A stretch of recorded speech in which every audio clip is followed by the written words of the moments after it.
Amados, amadas, graça e paz da parte de Cristo Jesus, nosso querido Senhor e Salvador.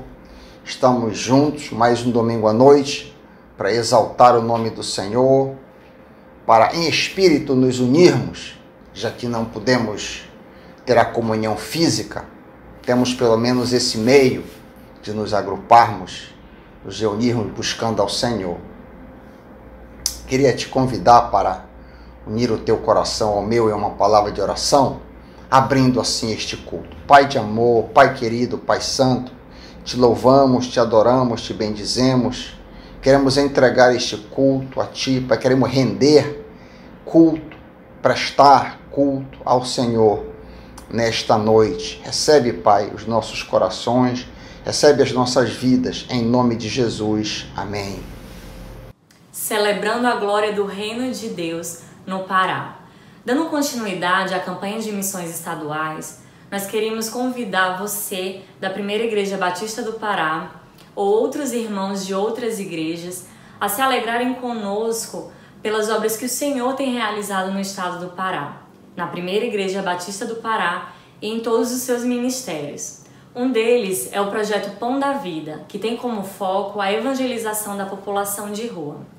Caso você queira contribuir com ofertas missionárias para missões estaduais, contribua com os dados bancários, oferte nos dados bancários que estão aparecendo no seu visor e envie o comprovante para o número que também está aparecendo na sua tela.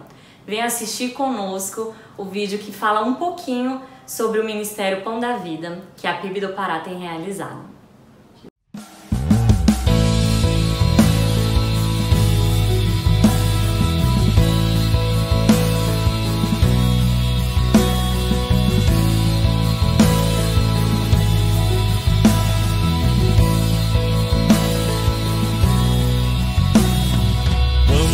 Ganhar o Pará, vamos ganhar para Cristo, que possamos hoje nos envolver na obra que Ele deixou.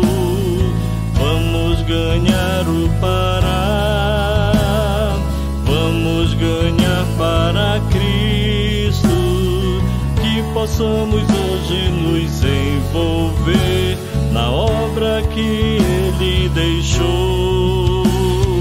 Como invocarão se não crerem? E como crerão se não ouvem?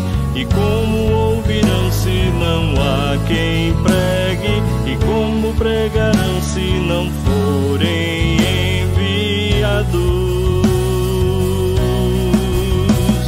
Queremos mais de Cristo no Pará, a fim de proclamar o seu reino, celebrando a glória do reino de Deus. Ele reinará para...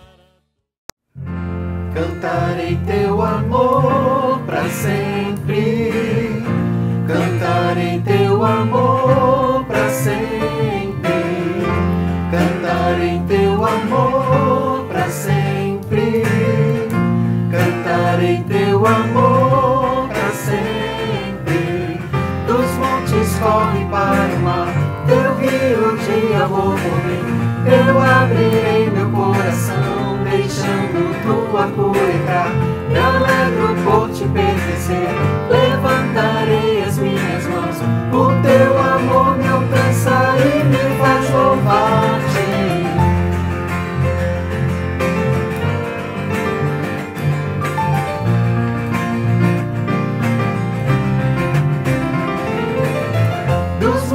Correm para o mar, teu rio de amor por mim. Eu abrirei meu coração, deixando tua cura entrar. Me alegro por te pertencer, levantarei as minhas mãos. O teu amor me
amados, graça e paz. Esse é o momento dos nossos dízimos e ofertas. Temos a oportunidade agora de retornar ao Senhor um pouco daquilo que Ele tem nos confiado.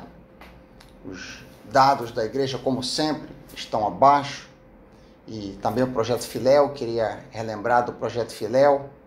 Estamos em andamento, atendendo necessidades e também recebendo voluntários que querem trabalhar. Queria reforçar o que eu disse quarta-feira passada. Vamos estar orando pela cura da nossa nação, cura do nosso estado, cura da nossa cidade, para que o Senhor, com a sua boa mão, repouse a sua boa mão sobre nós e nos levante dessa pandemia, em nome de Jesus. Amém. Vamos orar agradecendo este momento. Pai, recebe os nossos dízimos e ofertas, recebe as nossas vidas no teu altar, em nome de Jesus. Amém.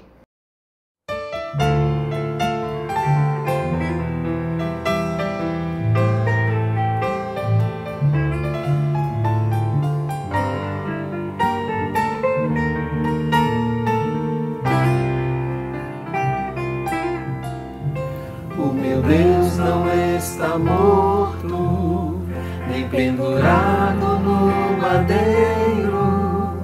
O meu Deus não é de prata, nem de bronze, nem de ferro.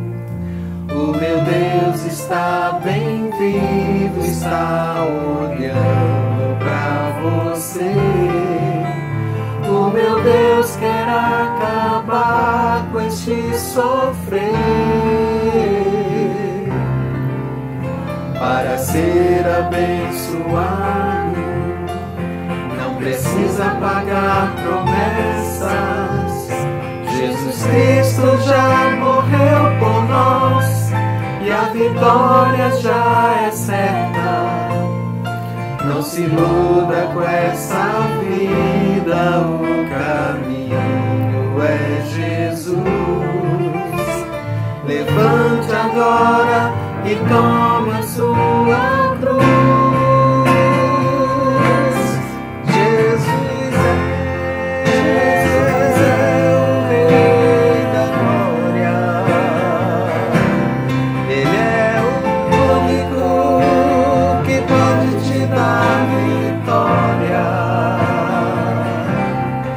Jesus é o Rei da glória. Ele é o único que pode te dar vitória. Para ser abençoado, não precisa pagar promessas.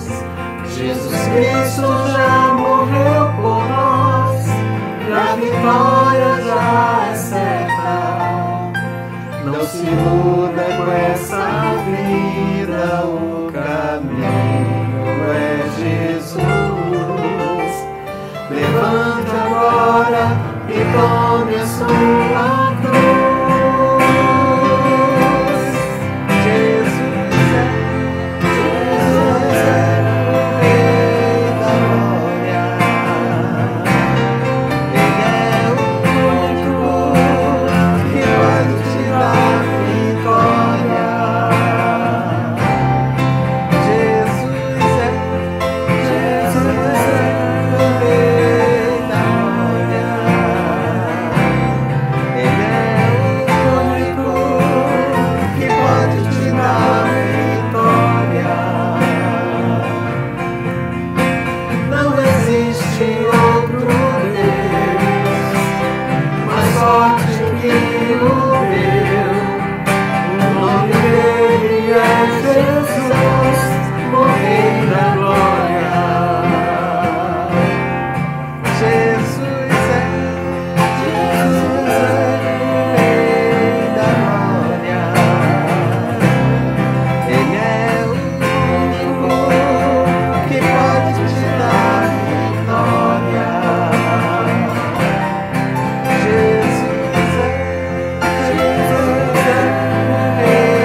Queridos, graça e paz da parte do nosso amado Senhor e Salvador Jesus Cristo, fonte de vida, fonte de toda fartura, nossa alegria e esperança nesta vida e para a vida futura.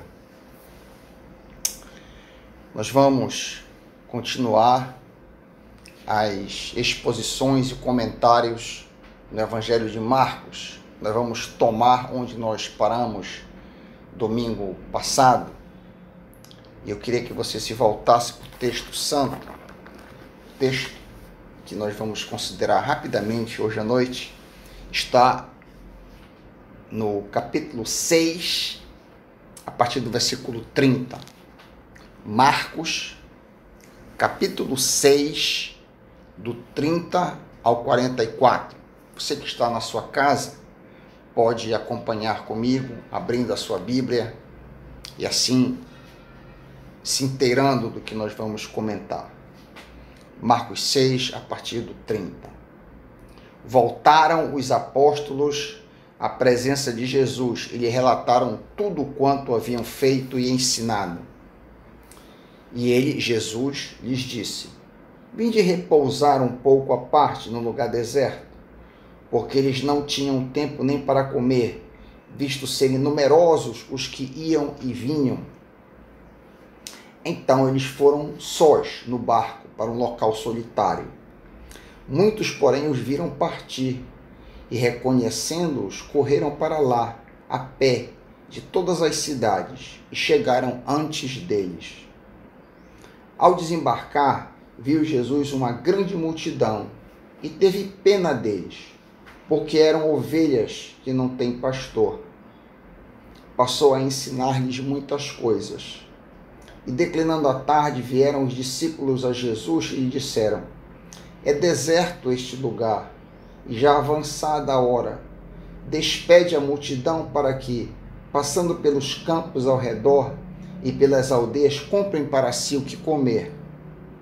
Respondeu Jesus a eles: dai-lhes vós mesmos de comer. Disseram a Jesus: iremos comprar 200 denários de pão para lhes dar de comer? E ele lhes disse: quantos pães tendes? E de ver.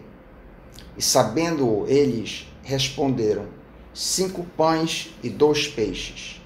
Então Jesus lhes ordenou que todos se assentassem em grupos sob a relva verde. E o fizeram, repartindo-se em grupos de 100 em 100 e de 50 em 50. Tomando ele os 5 pães e os 2 peixes, erguendo os olhos ao céu, os abençoou, e partindo os pães, deu-os aos discípulos para que distribuíssem. E por todos repartiu também os 2 peixes. Todos comeram e se fartaram, e ainda recolheram 12 cestos cheios de pedaços de pão e de peixe. Os que comeram dos pães eram 5.000 homens. Pai querido, fala conosco, nos ajuda a entender este texto. Abre a nossa mente e o nosso coração, em nome de Jesus. Amém.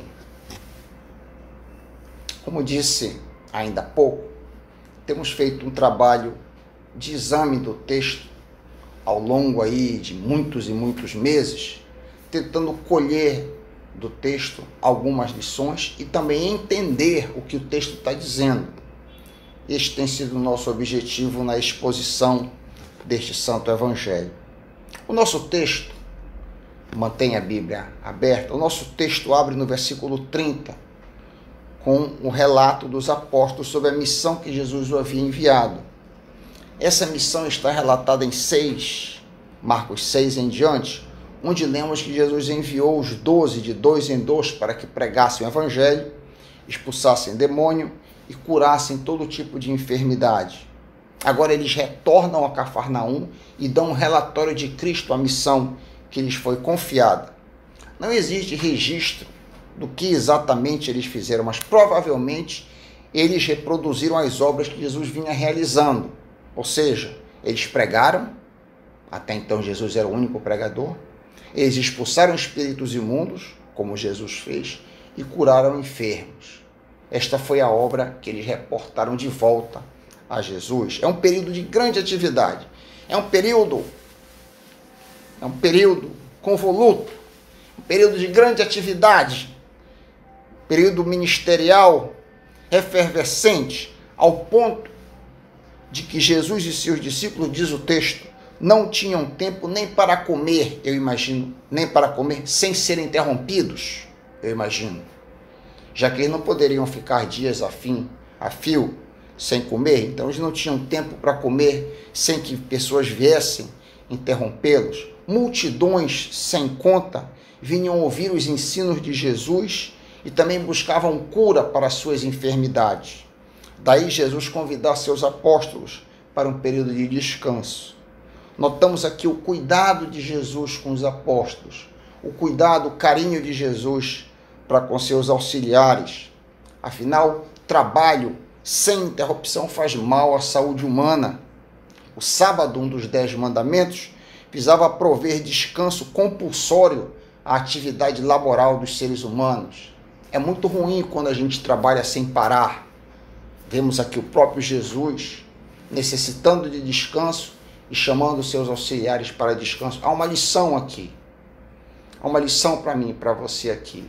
Nós precisamos de descanso. Não é uma questão de preguiça, mas de descanso. Pelo menos uma vez por semana, precisamos repousar as nossas mentes e corações para que a gente não fique doente. Verso 32 do nosso texto diz que eles foram sozinhos num barco para um local solitário.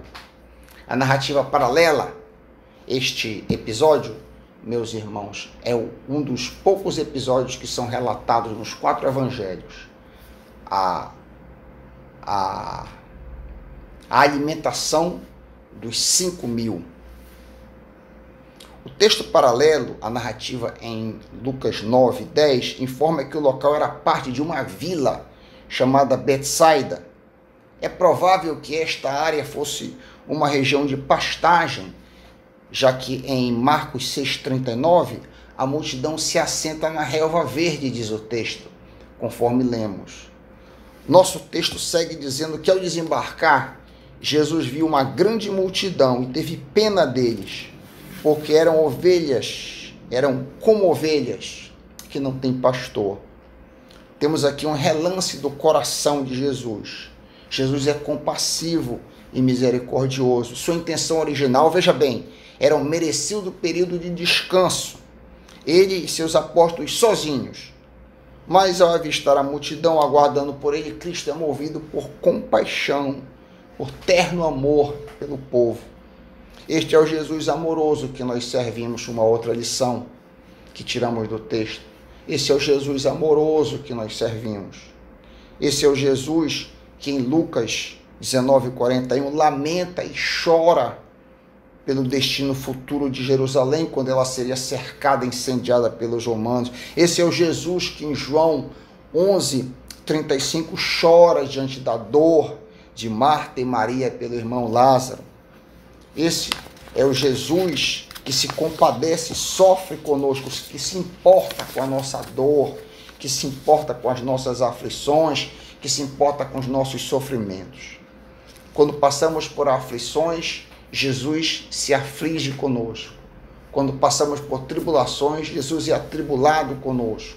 Da mesma forma como ele se sentiu em dor pela multidão, que era como uma grande manada de ovelhas sem pastor. Jesus compara, como disse, as multidões com ovelhas que não têm cuidado, que não têm pastoreio. Por natureza, queridos, ovelhas não sabem se defender, têm visão limitada e pouco senso de direção.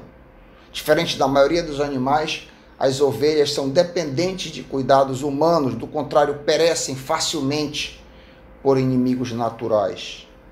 Os pastores de Israel, no geral, sempre haviam sido péssimos cuidadores da população.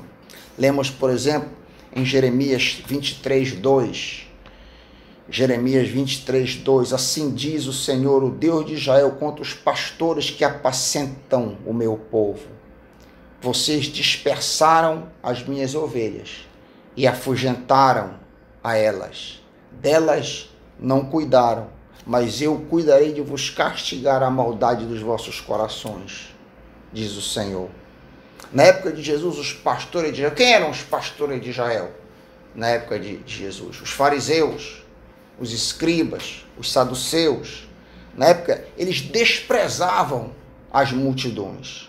Não é isso que lemos em João 7,49? Não é isso que lemos? A opinião dos pastores de Israel? O que eles diziam? Qual era a opinião das autoridades religiosas sobre as massas? João 7,49. Quanto a esta plebe, que nada sabe da lei, é maldita. Consequentemente, as massas permaneciam ignorantes e sedentas por ajuda espiritual, como vemos no relato que estamos estudando. Ao contemplar as multidões, Jesus é movido por profundo sentimento de compaixão. Então, o que ele faz? Lemos no texto paralelo, Lucas 9, 11b. Acolhendo as multidões, falava-lhes a respeito do reino de Deus e socorria os que tinham necessidade de cura. Qual seria o conteúdo desse discurso, desse ensino que Jesus fez a respeito do reino de Deus? Ele explicaria, a gente pode conjecturar, ele explicaria que a entrada no reino se dá quando a pessoa é mansa e humilde de coração. É possível que ele repetisse as bem-aventuranças. É possível que ele reiterasse um sermão longo e parecido com aquelas palavras registradas em Mateus 5, 6 e 7.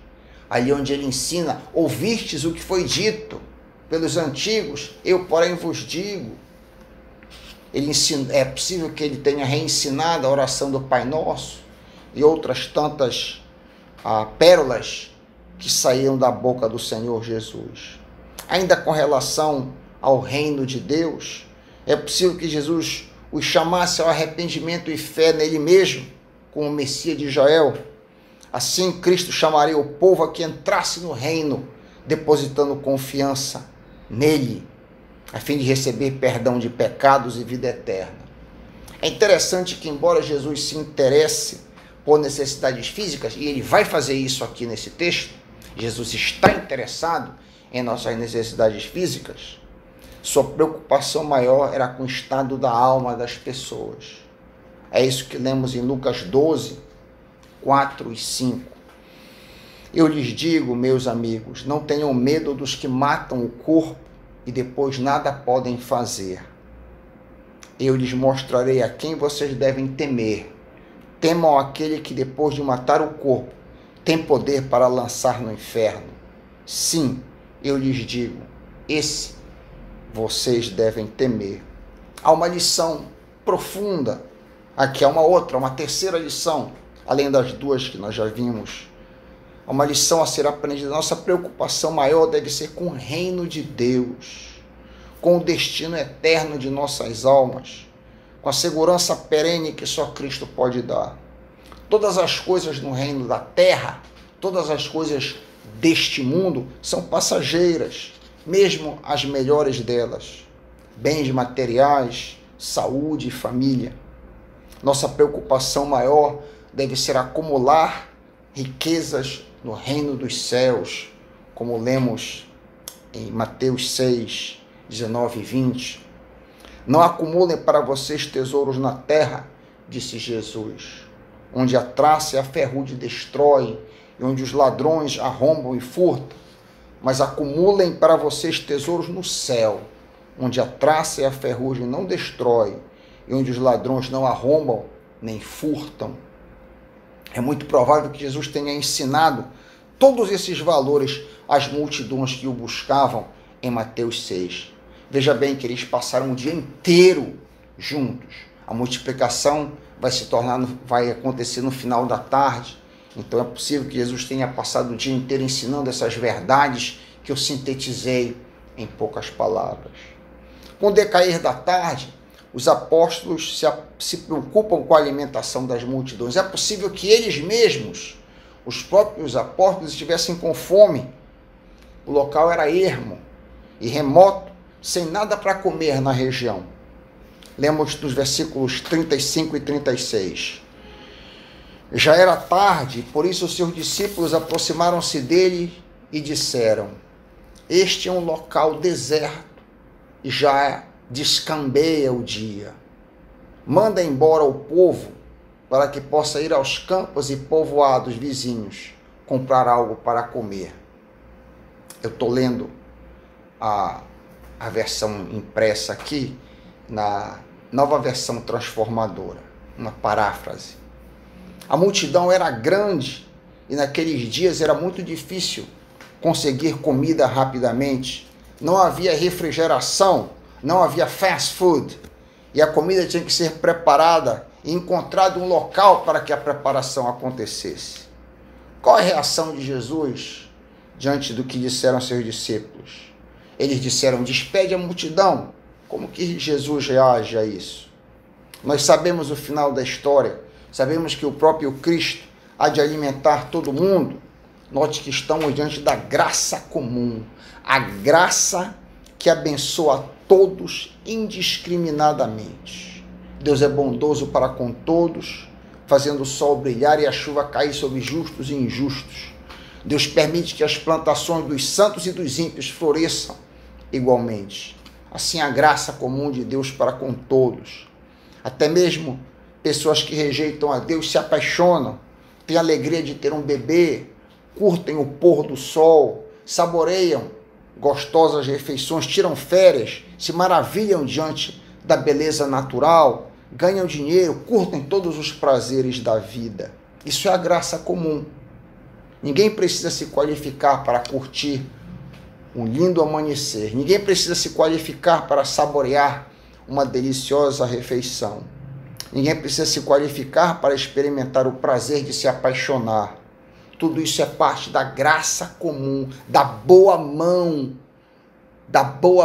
de um Deus bom que dá a todos indiscriminadamente.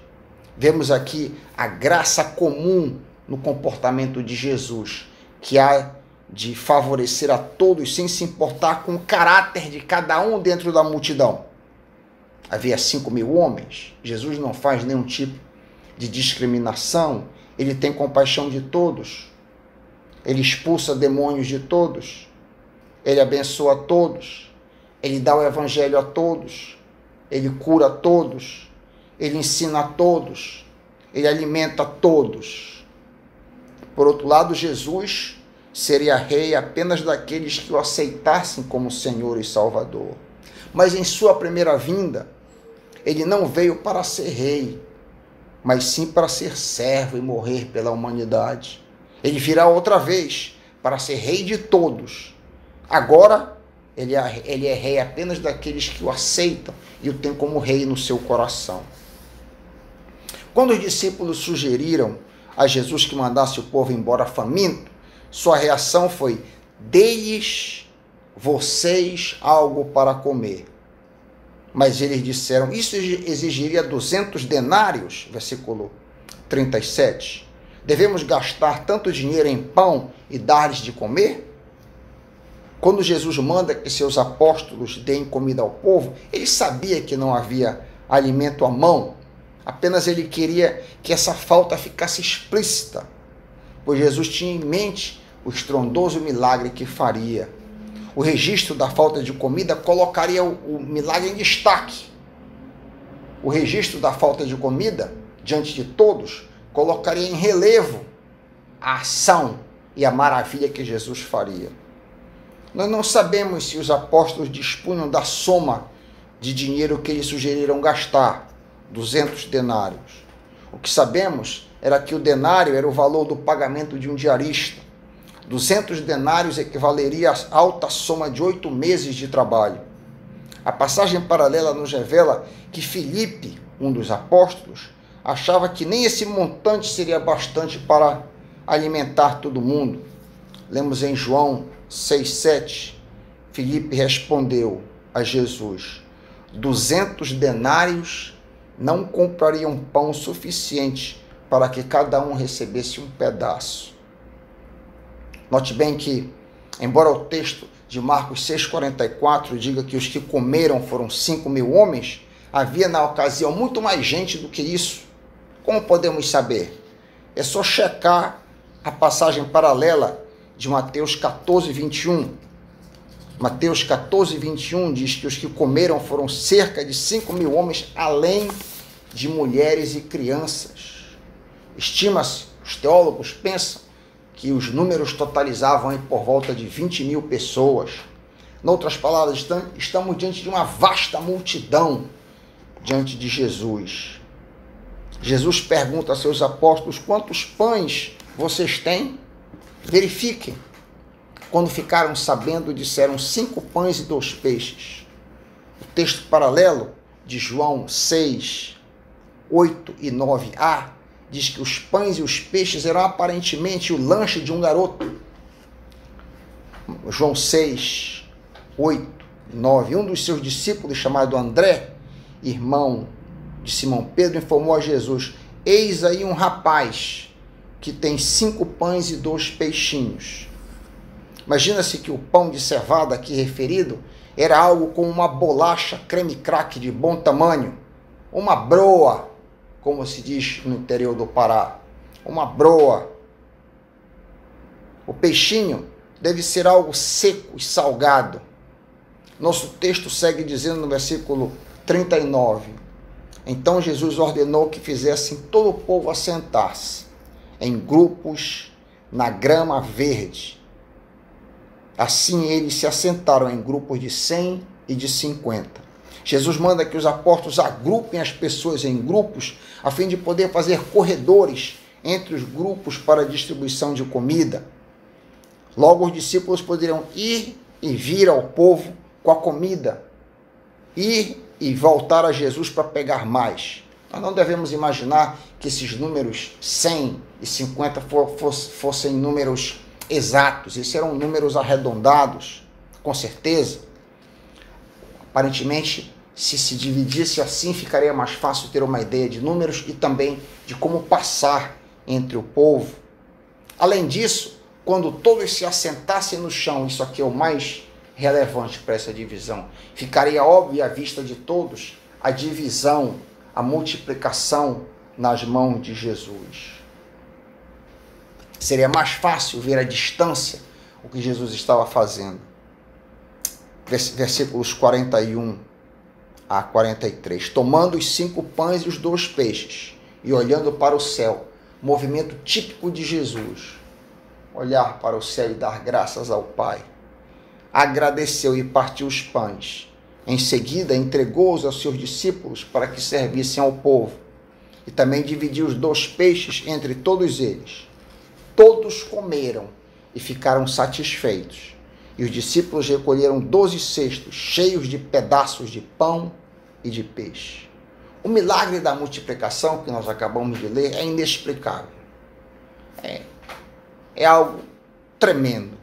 Podemos sugerir, podemos conjecturar que Jesus apanhou um pão e posteriormente um peixe, um pedaço de peixe seco, e passou a dividi-lo sem que eles se acabassem. É uma conjectura, mas é algo que nós poderemos imaginar que aconteceu. O pão e o peixinho divididos indefinidamente.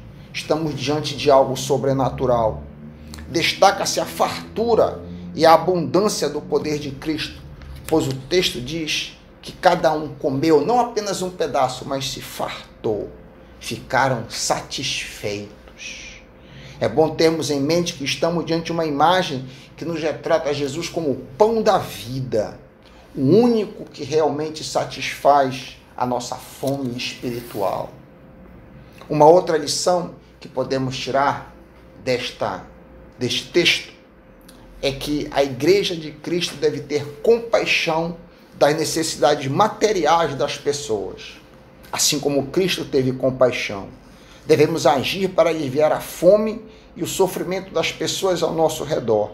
Nosso Departamento de Ação Social tem feito isso e tem feito de uma maneira valiosa, valorosa, trazendo alívio às pessoas que há muitos anos nos procuram, ali com a irmã Rita e a sua equipe. Recentemente criamos uma nova iniciativa através do projeto Filéu, cujo alcance tem sido abençoador.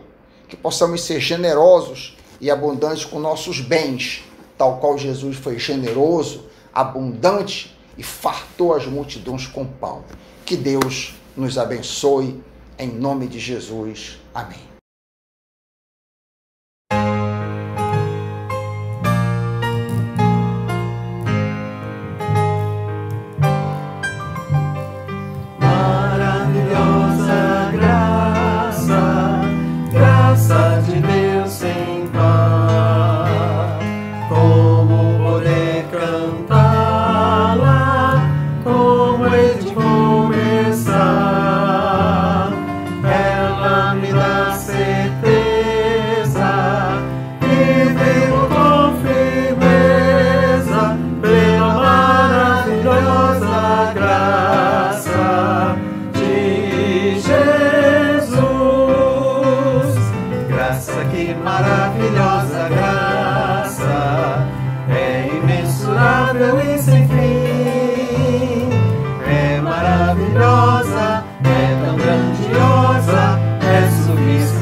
Chegamos ao final de mais um culto.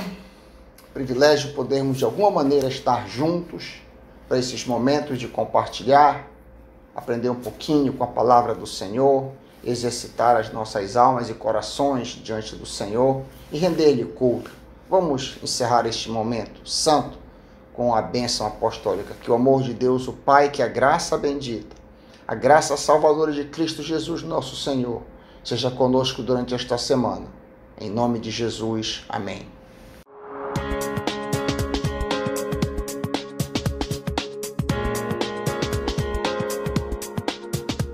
Estamos encerrando a transmissão de nossa celebração.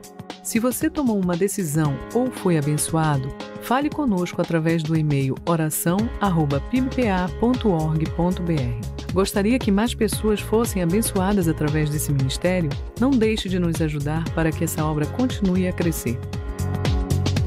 De segunda a sexta, 12h30, temos nosso momento de oração. Às terças-feiras, 16h, a oração MCM. Às quartas-feiras, às 19h, temos o culto de comunhão. Às quintas-feiras, às 8h30, temos a oração da terceira idade. Sábado, 19h, o culto da juventude. No domingo, 8h30, acontece o nosso Getsemane. Às 9h, a escola bíblica dominical. 10h15, a celebração da manhã. Às 7h, o nosso culto de celebração. Não deixe de vir adorar conosco. Mas caso você não possa estar aqui, assista a nossa transmissão ao vivo pelo nosso canal no YouTube ou pibpa.org.br. Para saber tudo o que acontece na nossa igreja, acesse nossas redes sociais.